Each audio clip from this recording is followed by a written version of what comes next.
To pay USAA insurance using a credit card, visit the USAA website at usaa.com and log in with your credentials.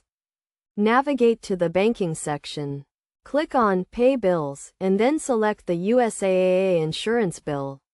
Next, click on Add an account under the list of payment accounts.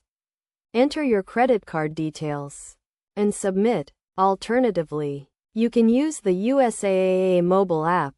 Open the app, log in, go to the Bill section, click on Pay Bills, select the USAA insurance bill, and add an account by entering your credit card details. Once you've added your credit card, you can use it to make one-time payments or include it in your automatic payment plan. It's also possible to use a spouse's credit card to pay your USAA insurance bill. Your spouse just needs to log into their account, add the credit card, and then use it for one-time payments or add it to the payment account section for automatic payments. By following these steps, you can easily pay your USAA insurance using a credit card.